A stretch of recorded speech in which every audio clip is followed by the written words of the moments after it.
I don't feel great today, but I'm going to do my best. I think it's residual Do it. You got this. exhaustion. You got this. Go hard or go home. Thank you for your support, You're Burl. Sex positive culture. It's my body to give. Are threesome gifts a thing? Taking a bath. I like your bed. Horizontal. This is Horizontal with Lila. I'm Lila, and I'm horizontal in Los Angeles, California. I'm Burl, and I am also horizontal. Hi. Welcome to the podcast of intimacies recorded while reclining. You've heard of slow TV. This is slow radio. We don robes, lie down, share a single pillow, and invite you in to eavesdrop on our conversation about sex, love, and relationships of all kinds. In this and next week's episode, I lie down with my college friend, the actor romantic, triple threat, improviser, mimic, voiceover artist, chameleon, ham, and all-around delightful, well-adjusted human, Burl Moseley. He's such a phenom that he recently got his own song on the musical TV show Crazy Ex-Girlfriend. If I were you, just before listening to this episode, I'd go straight to YouTube and type in, "Don't be a lawyer." He sings, acts, and dances the bejeesus out of it, which is exactly what being a triple threat means, in a full-on bright pink 90s suit with a chunky tie. I've watched it an embarrassing number of times. I've insisted that my housemates watch it, and when I arrived at Burl's apartment to record this episode in early December, I danced around his apartment and sang it to him. I'm really into it. And if you've ever known a lawyer, and I have dated two, I'm pretty sure you'll be into it as well. Burl and I both went to NYU's Tisch School of the Arts for drama. He was a luminary in my favorite improv troupe, and I always made it a point to show up to their shows and cheer them on. Improv was never my strong suit, let's say, but Burl is a natural improviser, and I always admired him for it. I think that's part of the reason he's so good at lifing. In this first half of our conversation, we talk about the origins of being a live wire, the two types of military kids, making as many friends as possible, casual misogyny and groups of men, Burl's showing out at school and my attitude problem, our childhood crushes, how Burl felt about his parents' PDA, the first kiss ritual, the mom and dad sofa, and trying to undo the damage that Disney has done. If you enjoy cozying up with us and want to listen to next week's episode with Burl, episode 64, become a patron of the Horizontal Arts. Patreon is the love child of crowdfunding and a subscription service, and you can access all the part twos of every single episode by becoming a patron of $5 a month or more. Welcome to my newest patrons, Michael and Daniel, and an extra happy dance to Tiana, Rex, and Donald for raising their pledges this month. I'm deeply committed to Intimacy Maven as my career choice, and continuing to create work that diminishes loneliness, dispels shame, and alchemizes human connection in multiple mediums. You can help me happen it. I have some exciting twists coming for season 3, which will start in the next couple of months, and then I'll be revamping my Patreon tiers. So if you want to be grandfathered in at the $5 level, meaning that the tier will go up, but you'll still get access to all the episodes, go to patreon.com/horizontalwithlila and become part of my mission to make the world a more intimate place. Patreon is spelled Patreon. Patreon.com/horizontalwithlila. For more horizontality in your inbox once a weekish, okay, full disclosure, it's really been once a monthish lately, sign up on horizontalwithlila.com for my raw personal writing, photos of me, #horizontal in unexpected places, images of my guests and links to the show notes, and the occasional bit of additional fabulosity and ephemera, like a plug for my sex educator housemates online course on how to be a great lover. And now, come lie down with us in a place called Hollywood in Los Angeles, California. I had to do it in that voice.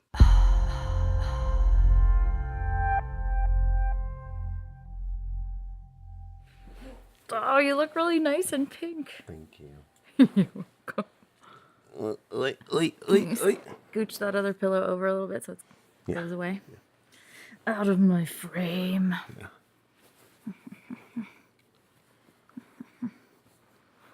Me and Burl are gonna make a podcast.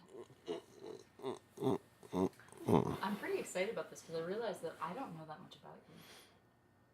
Yeah. The only thing I know is that I kind of look like this boyfriend that you had in high school. That was the first thing you said to me when you walked up to me in the Tisch Common Room of 721 Broadway. Really? Mm-hmm. I didn't have any boyfriends in high school. Oh. But maybe I was talking about... Possible I was talking about Mark Lynch. Mark Lynch was a boy that I liked very much. And we used to trade massages. Okay. And they made me all tingly. And he had been a Mickey Mouse kid. And he was considered really stuck up. He was super talented. Okay. So he knew it. But he was really nice to me. He respected me, and I was glad for that. And I loved him. I thought he had a good heart under the swagger, you know? I found out a few years back that he is dead. Oh, shit. Yeah. He was in The Lion King briefly. I think he might have gotten fired. I know another guy from The Lion King that is now deceased. He killed himself. I really suspect that that's the case with Mark, and I imagine it was a drug kind of death. I don't know for sure, though. It's That's like unfortunate. the article or whatever about it was like he was found. It wasn't like anything about what happened. But I imagine that might be who I was referring to. Yeah. So, Burl, What's up? where did you grow up? This is always one of those tough questions because the answer is the United States. All over? Yeah, my dad was in the military, so we were bouncing around my whole life. East Coast, West Coast, East Coast, West Coast, and North, South, East, West. But the places I lived the longest were New York, Virginia, and California. Northern and Southern. So I really wonder this about military kids. Did you get some sex ed? Yeah. I was fortunate because when the sex ed time came up, I was in Virginia and then I was in California. I was blessed with this wonderful sex ed teacher. Really? Yeah. Literally never heard anybody say that. Really? Yes. Oh, man. Yeah, it was pretty great. Like, she was so frank and, like, she was like, I don't care if you guys are embarrassed. You need to know this. And we were like, okay. That's so great. Would you remember her name? Mrs. Bear. Mrs. Bear? Yeah.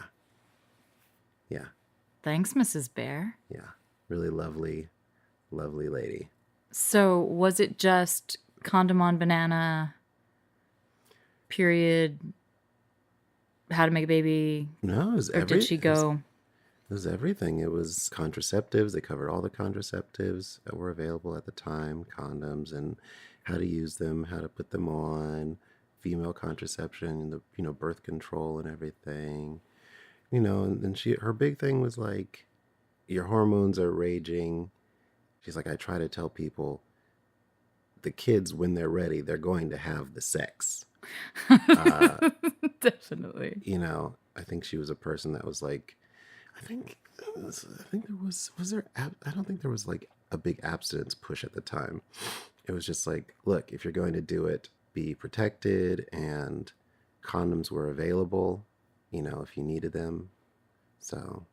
Was she teaching? I know a lot of schools did. The PE teacher had to do sex ed. Was she teaching another subject or was that her subject? No, she taught another subject. I think it was science. When I was a little kid, though, in elementary school, the PE teacher did teach sex ed. That was like intro stuff, though. That was like, if you're a boy, these are the parts that you have. If you're a girl, these are the parts that you have. And this is how a baby is made. And this is how a baby is brought into the world and stuff like that. But then the craziest thing about that was that you could opt out of it. Like some kids had their parents sign this thing that was like, you will not teach sex education to my kid. Wow. And it was only a handful of kids, but I remember when they weren't there, I was like, wow, really? And often those are the ones who get pregnant, right? And have teenage pregnancies. Yeah. I was like, really? I was like, I feel like this is important stuff. Had you gotten any sex ed at home before that? Yes. Because I had questions. And actually, I already knew about it. I learned about sex in the first grade because I was curious about it. And there was this sixth grader, top of the class of the school, when he was playing basketball, just shooting around some hoops on the court. And I was like, oh, this guy probably knows something. So as a first grader, I walked up to him and I was like, what is sex? Really? Yeah, and without skipping a beat, he was bouncing his basketball. He was like, it's when a boy's thing goes into a girl's thing. And I was like, thank you for telling me this. I was like, why do adults make it like it's such a big secret? I was like, it's such a simple explanation. And then I remember one time when I was at home, it was also in elementary school, the family was all watching the Family Feud. I don't remember what the question was, but one of the answers, it was things a woman might have in her purse. And one of the answers that popped up on the board was condoms. And I was like, I don't know that word. And so I said to my mom, I was like, Mom, what are condoms? And there was a pause. And then she went, it's something that a man puts over his penis when he enters a woman's vagina and they have sex to prevent pregnancy. I said, oh, okay, great. Thank you. Right. Simple as that. Yeah. I was like, thank you. So when sex ed came around, I was like, oh, okay, I got all this. And my parents were pretty good. And I had a sister, so I was like, I know these parts. Older sister? Younger sister. Younger sister? Yeah. So I was like, okay. I know. By how much? A few years. And is that your whole fam? No. So I have 2 older brothers, a younger sister, and a younger brother. I didn't know that you were the middle. Yeah, I got a big fam. Wow. Is it all same mom and dad?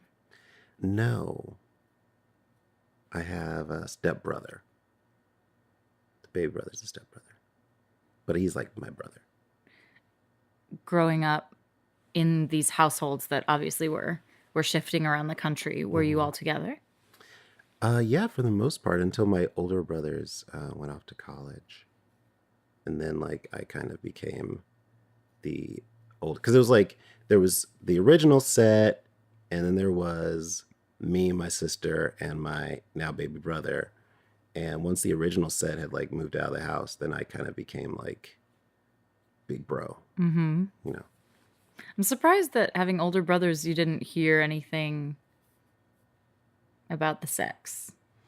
I think because the way that our mom raised us, we're all very respectful people. And the nice thing is I never heard either of my brothers speak about women in a derogatory fashion, which I think is common which can be common of adolescent boys, especially in groups. Oh, yes. Which is actually why I'm very selective about my male friends. I didn't realize it until I had a girlfriend some years ago, and she was like, you have a lot of female friends. Your female friends outnumber your male friends. And I was like, do they? And I went into my Facebook and I started counting, and I was like, oh my God, she's right. And I was like, I wonder why this is. And so I was like, well, you know what? Let me investigate this. So there was a group of guys that I knew. We had all done film shoot together, short film. I was like, let me get these guys together. So we all got together, all went hanging out. We're at this bar, hanging out. And then I was like, oh, this is why. Some of the casual misogyny that was just being thrown around, I was like, oh, I'm not down with this. Like, I don't like this. I was like, ooh, I can't treat people this way. And so I was like, all right, guys, I'm gonna pack it in. I'm going home. But they didn't know. You didn't tell them. It's one of those things where, like, it was before, like, the whole, like, check your boys movement and, like, stuff like that. And I was so flabbergasted, and it was such a discovery for me to be like, oh, this is why I'm so selective about my guy friends, because I'm not down with talking to women that way or treating women that way. And I just didn't want to be around it. You know what I mean? I was like, I have to excuse myself. Yeah, You know? I do. Yeah. I think I often choose to absent myself rather than fight or Right. or call out. Well, or yeah, also the thing is, like, and I've read several articles on this, but one in particular that struck me, and, and people be like, oh man, you still got to try. It's like, it is incredibly difficult, nigh, if not near impossible, to change someone's mind once they have a belief. Oh, yeah. Once a belief is a part of someone's psyche, it's incredibly difficult to alter it. I think the only thing I can think of that actually does that is trauma. A traumatic event. Somebody dies, somebody witnesses something horrible, somebody experiences an accident or an illness or something. That's the only thing that I like, the rock bottomness of an alcoholic or the death of a parent or the death of a child or Right. yeah. Agreed. Yeah. Woof. So what about you? Do you have any family, any brothers or sisters? I don't. Really? You're an only child? Yeah. I did not know that. Yeah, and I think that's part of why I have just pretty much always been so lonely. Oh. So my parents, it was just my parents and me, and what part until of the I was country? 12, and I was born in Brooklyn, and we stayed in this little, it was like I guess a duplex, but just a townhouse kind of a thing, like a row house. Okay. In Borough Park. And Did you just say Burl Park? Borough Park, yeah. Burrow or Burl? Oh, I said Borough. Oh, okay. Borough Park. Is there a Borough Park in Brooklyn? I don't know. I was like, is there a park named after me? I gotta go down there, take a picture. If that happens, I will take a picture for you. Do it for the gram. No, but continue. So we lived in this row house, like the basement, I guess, of the row house that was owned by this older couple, Alfred and Millie. Oh. And I was there until I was 1. Okay. And then my parents bought a home in Freeport on Long Island. Okay. Which is not the nicest town, but it was completely diverse. So I went to a completely diverse school. And then I moved with my mom when I got divorced. Oh, geez. When my parents got divorced. When I was 12. And I moved with her to Florida. Oh. And went to Seminole Middle School. And it was just like a sea of white people. And I really was very, very confused. Wow. Sure. I just really didn't understand. Sure. And it was a horrible place. It was, like, I had a really hard middle school life. Yeah. Like the whole thing, like getting, making 3 friends and then getting shunned by them and then having to sit with them still and then eating lunch in the bathroom. What? Yeah. Are you kidding me? Oh, yeah. And like climbing up on the toilet seat so that people wouldn't see my feet when they came into the bathroom. Oh, it was terrible. And then I fell in with these Baptist kids because I was like, oh, they're nice to me. Right. But then it turned out that they were not nice. They were just trying to like rack up saving people. Oh, Yeah. Yeah. So. And I went to camp with them even one year. And I remember I was just an outsider. I was just not in there. Yeah. which is fine because I'm not sure that I really liked them. I just was so alone. Mm-hmm. That's so funny because, okay, so I say, when you're growing up military and you're a military kid, like, I feel like you become one of two types of kids. And that's like, you move to a new place and you're like, okay, I don't know how long I'm going to be here. So I'm just going to keep to myself. I'm not going to get to know anybody. I don't want to get close to anyone, right? Because then they're going to be ripped from my life. Or you become the kind of person that I became. And that was, I don't know how much time I got here, so I got to make as many friends as possible. You know what I mean? What a beautiful response. Yeah, I would just jump in. I'd be like, hi, I'm Burl. What types of things do you like? I like video games and I like basketball. Do you like any of those things? Where do you live? How close to me are you? Can we play? Can we play? You want to play? Do you like to ride bikes? I love to ride bikes. Oh, it's so wonderful. Yeah. And it worked, I'm assuming. Yeah, it worked. It worked out great. Wow. And you had a natural inclination toward gregariousness. Yeah, I guess so. I was, I was. I remember my third grade teacher once, they do those parent-teacher conferences. My parents came back from one of those conferences. And my mom was like, so we met your third grade teacher. And I was like, okay. And my mom was like, she said that you are quite the live wire. And I was like, what's that mean? And then I thought about it some more. I was like, oh, a live wire. Like, okay. And I got in so much trouble because I wasn't supposed to be showing out, at school. But I was like, amongst my peers, man, we're having a good time. Sometimes it gets crazy.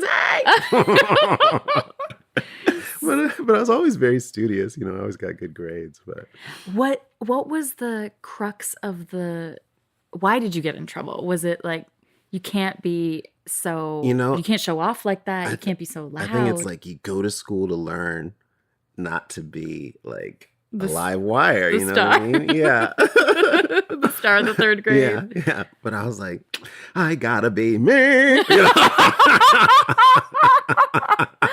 love it so much. And also just like that scene in the biopic of your life. Yeah. Right? Yeah. It's just like, you just start with that and then you've got... Yeah, my whole school life is, it's me getting like, I feel like I never got like kicked out of school or anything, but I feel like, because I got good grades and I was a good student, but I was constantly getting in trouble for like joking and laughing and playing and being silly, and you know what I mean? And so I was like, but every day I was like, it's all worth it. It's all worth it. So great. Oh man, sometimes I get these teachers so mad, and they'd be like, Burl Moseley, step outside the classroom and do not come back in until I say so. I had to go outside the class. Oh, jeez. But then I would still see like my friend inside and like be making faces at them, and like they'd be cracking up and the teacher wouldn't know why they were laughing. They're like, what's funny? I love it. Oh man. The one that I remember of the little, it wasn't a conference that I remember. I remember it was like a note that they got from my teacher. Mm-hmm. It was like, Lila's very intelligent, but she has an attitude problem.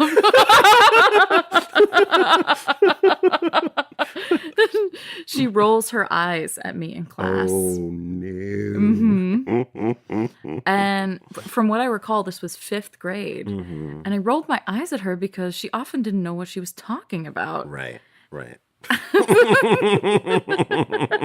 Once she used affect and effect, she mixed them up, and I knew the correct definitions, and she challenged me, and she was like, let's look them up, and I was like, you're like, this is the it was moment. Like, it was like, here we go in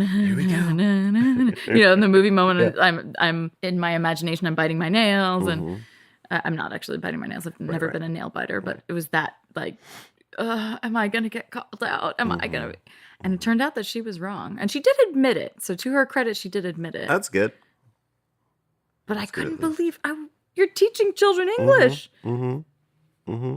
You don't know the difference between affect and effect. It's like you blew it. You blew it. Well, that was like I had a teacher, and this screwed me up for years actually until I, had to unlearn it. So I had a book, and I was like pointing to it, and I was like, these two words are spelled differently. Are they pronounced differently? And the words were PIN and PEN. Mm-hmm. So pin and pen. Mm-hmm. So I said, this one is pin. How do you say this one? And she's like, it's also pin. It's all just pin.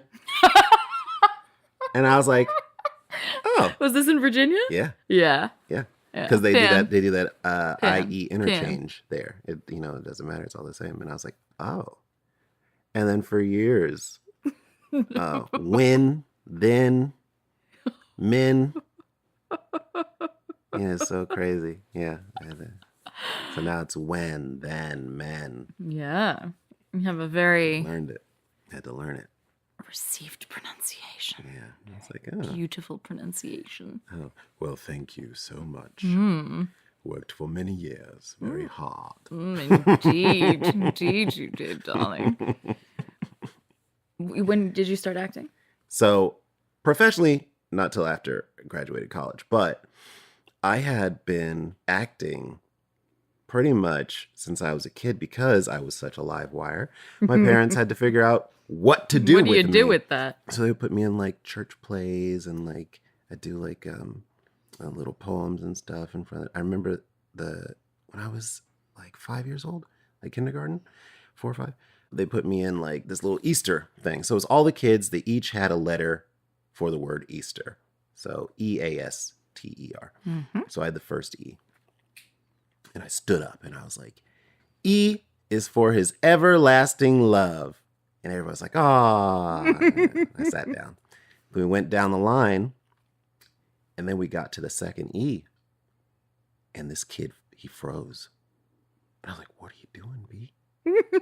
What are you doing? We got to keep this thing going. And I'm staring over there. And then it dawns on me, I have an E. Oh, thank goodness. And so I stood back up and I was like, E is for his everlasting love. And everybody broke out laughing.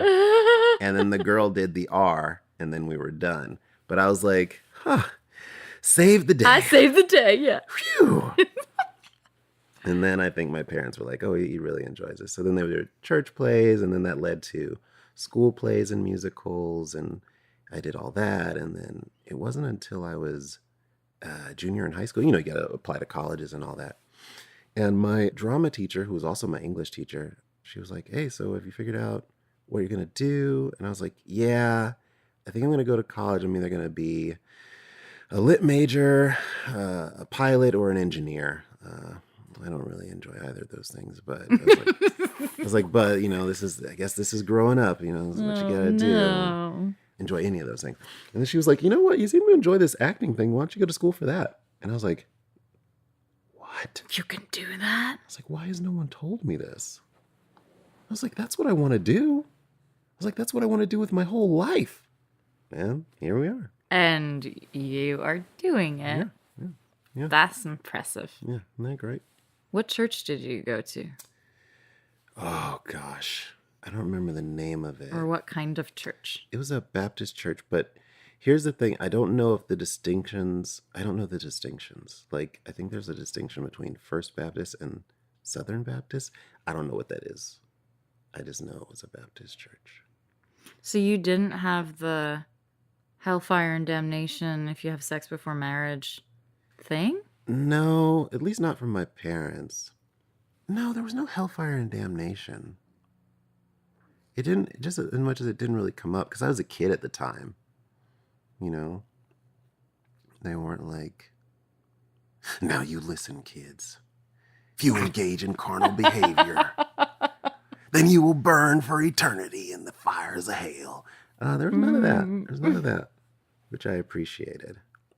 And there was also a time when I kind of like woke up to it all. And by that, I mean, not say that like, all religion is bad, but I kind of was like, why do I understand this better than some other people. The thing I didn't understand the most was it was around the time when like the AIDS epidemic was going on and people were talking about gays and gay marriage and all this stuff. A lot of this didn't go on in my church, but I saw it on television. I didn't understand how people could call themselves Christians and yet have so much hatred towards a group of people. Yeah. Any group of people, but particularly gay people. And I was like, I just never hear on the news like 3 gay men broke into a home and slaughtered an entire family. You know what I mean? Yeah. Like I was never hearing any of that on the news. And I was like, you guys are Christians, right? I was like, the first rule of it basically is like God loves all of his children. Love people. Yeah. And to love thy neighbor as thyself. I was like, why is that so hard? Where's the disconnect here? Yeah. Yeah. I said, why is that so hard? And then I realized, oh my God, it's fear. Because people fear what they don't understand. And a lot of these people that, because I see it all the time, a lot of these people that are like, oh, you know, homosexuals, this and that. And I don't mean to throw an accent on there. I don't mean to be, you know, generalizing, but. Southernist. Yeah. But like anyone's like, homosexuals, this and that. And then their child happens to be gay or lesbian. Right. And then, wow, look at how they turn around. Well, I didn't know it could be my kid, but I love him or her. Well, you hope they turn around. You hope but I they hear turn lots around. of stories of sometimes they get not. disowned. Sometimes they get disowned. And that's so sad. When you're like, really? Disowned because of their sexuality? Something that they had no control over? Really? Also, what is the skin off your nose? Yeah. What does it even have to do with you? It has nothing to do with you. Nothing. But then people are like, oh, well, you know, they had a choice. And I was like, all right, well, you're a guy, right? Yeah. When did you choose to start liking girls? Silence. Or you're a woman, right? When did you choose to start liking men? Silence. You know? And then I'm like, think about that. Do you have an early memory of liking a girl?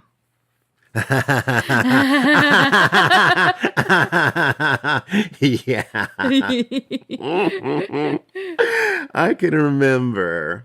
I remember being a kid and, you know, they show all those old reruns on TV all the time. And I remember I caught a rerun of...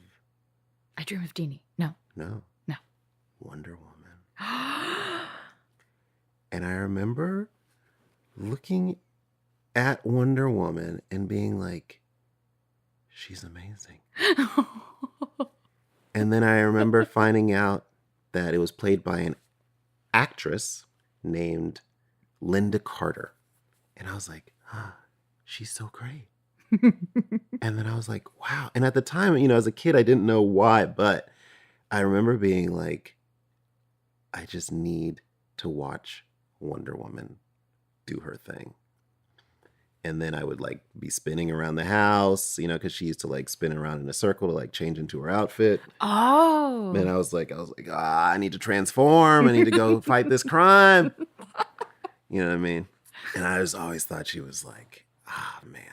I was like, that Linda Carter. I was like, whenever she was on the TV, it didn't matter what game I was playing or, you know, what toys I was playing with. I was like, y'all can wait.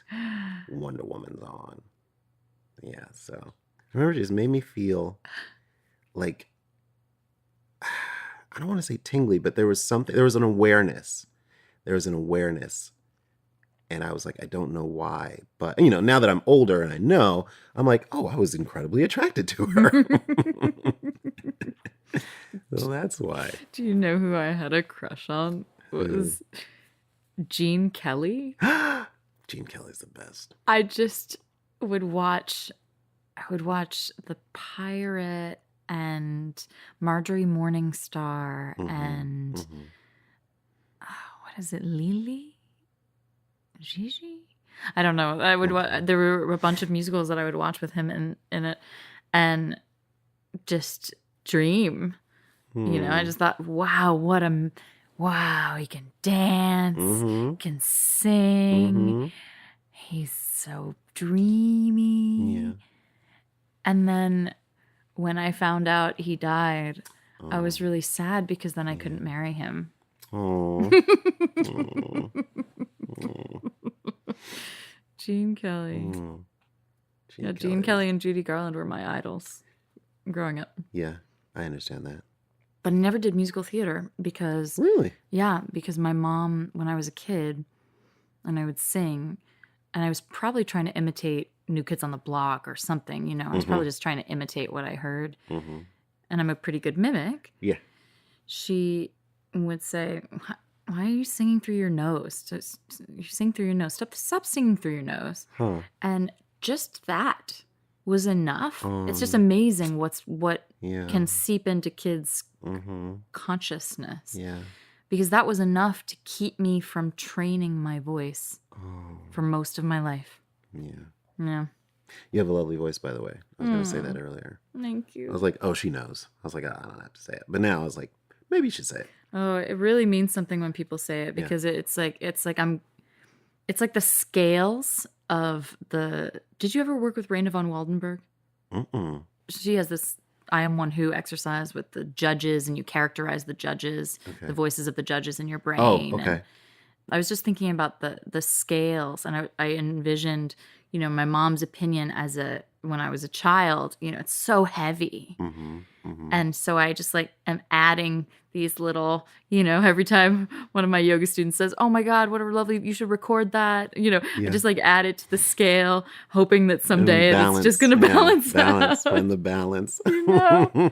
But it really goes to show how incredibly hard children can take something and how it gets ingrained in their brains and can keep us from excelling or from using a gift. Yeah, absolutely. You know? Absolutely. I'm still mad at her for that. I don't think I've ever told her that I'm mad at her for that. I really am. No, it's great. Oh, no, I think I did tell her. Oh, what'd she say? Did she even remember? She did not remember. Yeah, that's the way it is. She did not remember. That's the way it goes. Because it means nothing to them, you know? But it means so much to us. To them, it's just a moment in time. And to us, it's like, this is my whole life. To this day, she hasn't complimented my voice, even though she heard me a few years ago. Really? Yeah. It's very odd because she doesn't sing well. Ah. Maybe that's why. Maybe but that's why. She's like, dang, she turned out to be a really good singer. Better than me. It's so strange, though, because she compliments me about everything else. Huh. And tells me how beautiful I am and how talented I am and how smart I am. And there's one thing where I don't know that she even knows that she withheld her approval in this area. I don't know that I told her how much it has kind of stunted me and how I really wanted to go this one way, but I felt that I wasn't good enough. Maybe now's the time. She and I have got a lot to unpack. We're just trying to be okay with each other, you know. I just went down to see her, and it was the first time I'd seen her. A year ago, I went down for Thanksgiving. Okay. And we got in a fight, and I told her that I didn't feel love for her. Oh, shit. Yeah. And that it was really just wrapped up in obligation. And I have an awareness of how horrible that is to say to someone who loves you so much. Right. But it was also the truth. And I think it relieved a lot of pressure, actually, for me. Because for a while I was on a road trip. I left early. I was like, I'm sorry, I just need to go. And I left. And then for a little while, I didn't feel that pressure to tell her that I love her on the phone. And I wasn't keeping to this weekly Skype date that I had set a time for so she would feel less anxious. I just wasn't keeping to that. And I just gave myself more space. Yeah. And part of it is that, I don't know if you know this, but when I was 7, 8, and 9, my mom was in the hospital for colon cancer. Oh, no, I didn't know that. And so there's some abandonment there. right? Because she just wasn't, she couldn't be around, and she was sick, so she needed care. So she couldn't care for me, although she did her best to bring me to a babysitter that had a lot of love and tenderness for me. And Right. but she wasn't there Right. for reasons beyond her control. Yeah. And then she's also been battling manic depression for most of her life. Oh, And that's hard. took lithium, which is a really, really harsh Yeah, that's hard. drug, where the difference between a healthy dose and an unhealthy dose is thin. I don't know, you know? Yeah, it's such a small measurement. Yeah, and she had been taking it for many, many years, because for a long time that was the only thing that was prescribed for people with manic depression. Right. And then at one point when I was living in Portland, it actually built up in her blood to a toxic level so that she had an overdose. Oh, jeez. When I couldn't get a hold of her on the phone, I was like, that's weird. That's unusual. So I called her friend to go over, and she was just like lying on the floor in the living room, looking up at this gallery of pictures of us that she has and pictures of me that she has on her living room wall, and incoherent, basically. Oh, no. And they took her to the hospital and they put her on dialysis. And I went down there, and they said, we don't know if she's ever going to speak again. Oh, my goodness. And I was 26, maybe 24, maybe. Mm-hmm. And I was like, I feel too young to deal with this. And I'm an only child, so there's nobody else. Yeah. My dad did come down to help out, but Yeah. I felt pretty overwhelmed. Yeah. And she did eventually start speaking again. Oh. And when she started to speak again, she spoke in Portuguese. What? Because she's a Brazilian. Oh, okay. Oh, wow. And often people, after a traumatic event, when they lose their power of speech, they might begin to speak again in their first language. Oh, wow.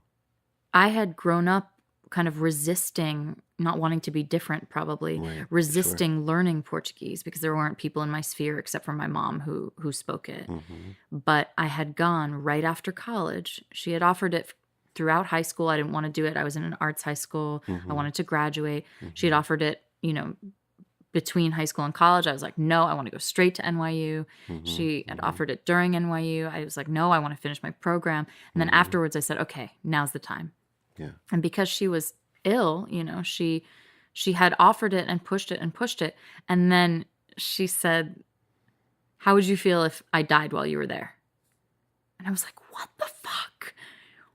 I don't think she remembers saying that. Wow. But the manipulation of that, Right. I think that I'm not sure that she did wind up sending me, but I'm not sure that I've ever forgiven her for that Right. kind of extreme guilt tripping manipulation. Yeah. I was like, you're the one who wanted me to go and to learn. And so I did go right after college. I went for 3 months that summer of 2000.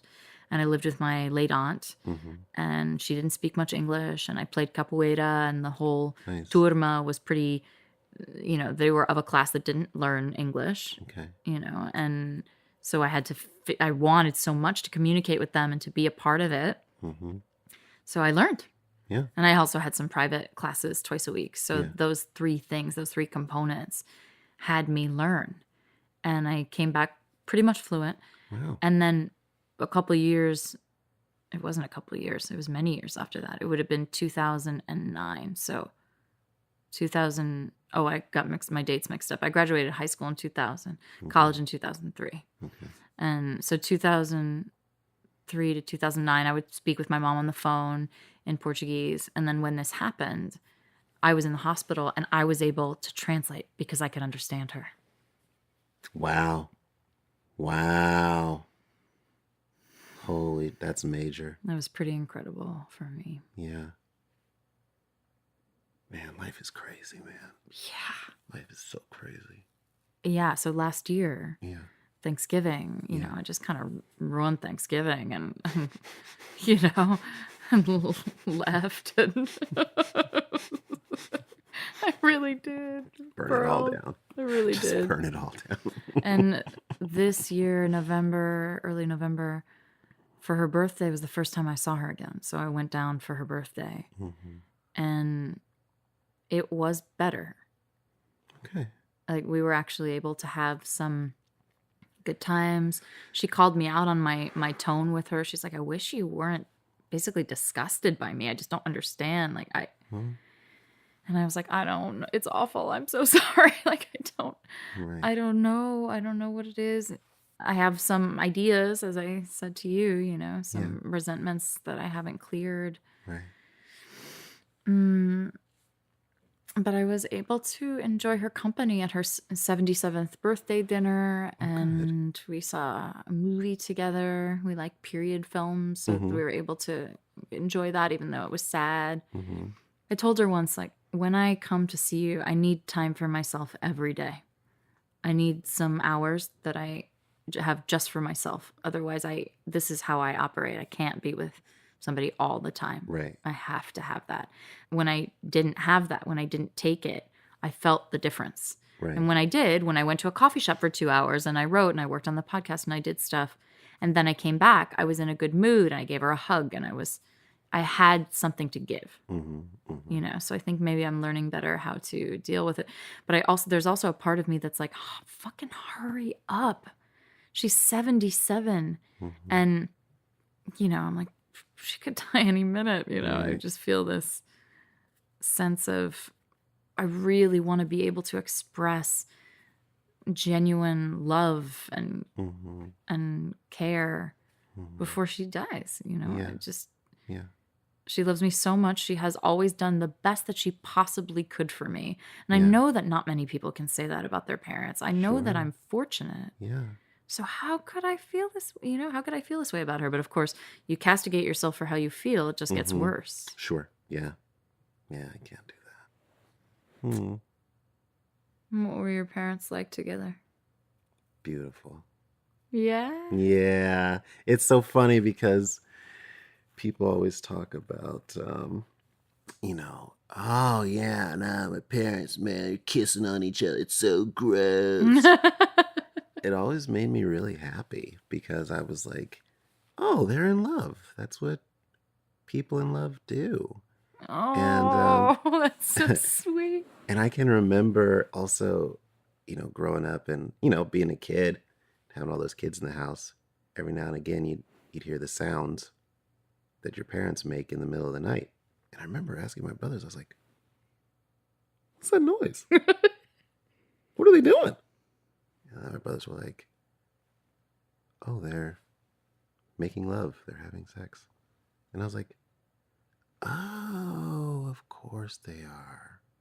And it always made me really happy. Some people were like, oh no, I can't hear this. I was always like, oh, good for them. Because it's a sense of security. Like that sound meant that my family unit had security. Yeah. You know what I mean? And that sound always made me, you know, not like happy, like, yeah, like, go to town, bitches. Like, it wasn't like that, but it was like, oh, good. I was like, oh, that's part of a healthy marriage and relationship. And I appreciate that my parents love each other enough to still engage with each other in that way. So it made me really happy. Yeah, and my family is good here. My family's not in danger of breaking up. My family is solid. Yeah. Were they affectionate in front of you?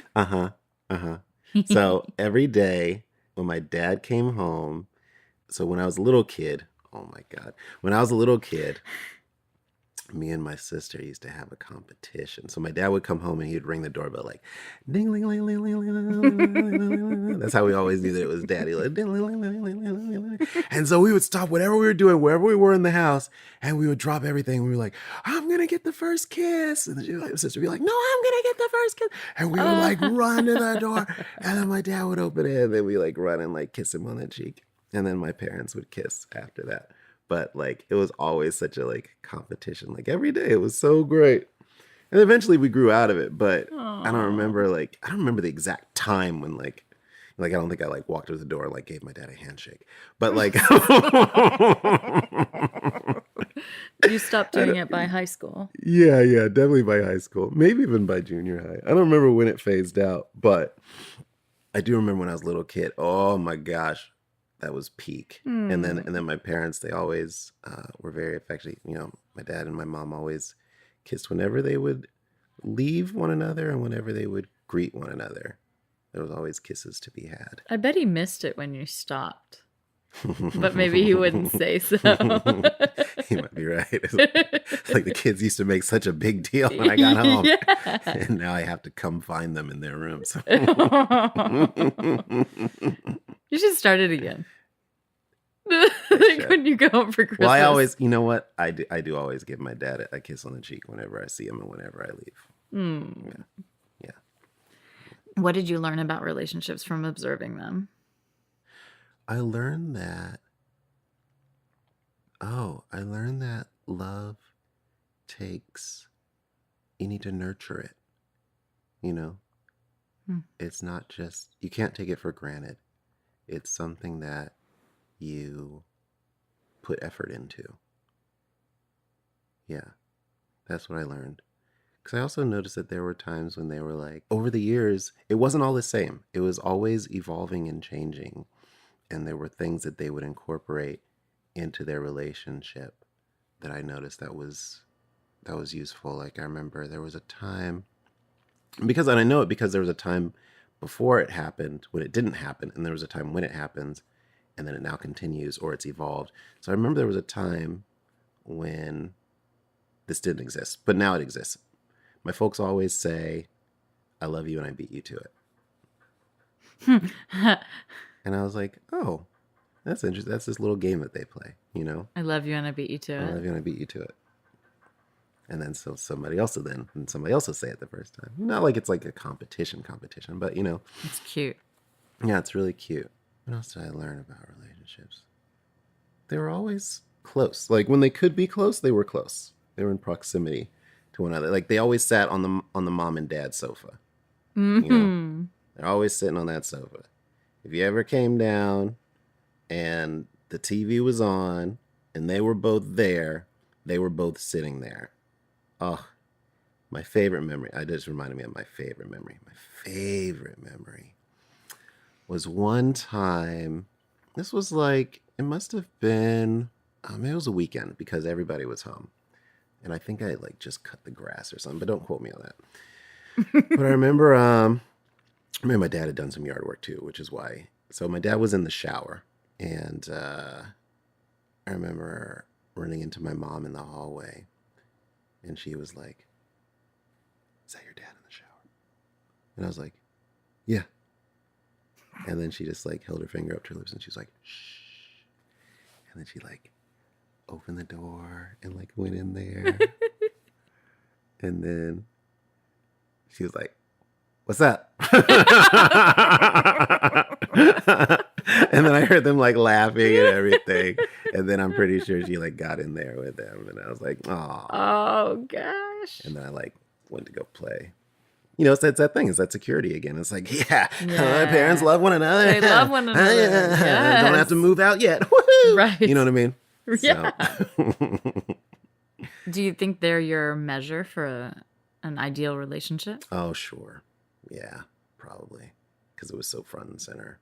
You know, and like, it's like, what else are you going to base it on? Just base it on real world stuff. But also, look, that Disney thing, you know, is ingrained in every child at a young age. And so it's hard to like cast that stuff off, you know. But I've tried to move more towards a realistic sense of what love and relationships are.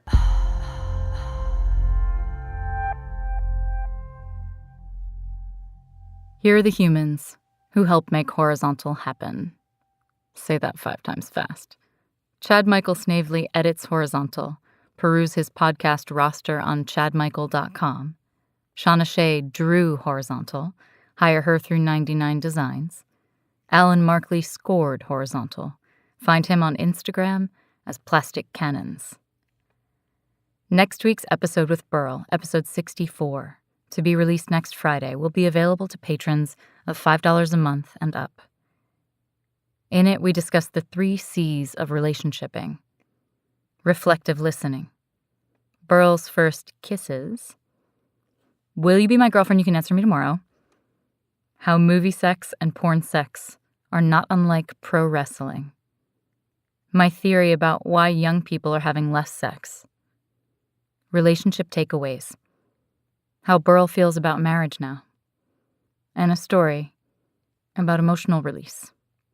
Go to patreon.com/horizontalwithlila, and you'll get a special RSS feed that you can add to your podcast player, which will unlock next week's episode and all the other part 2s.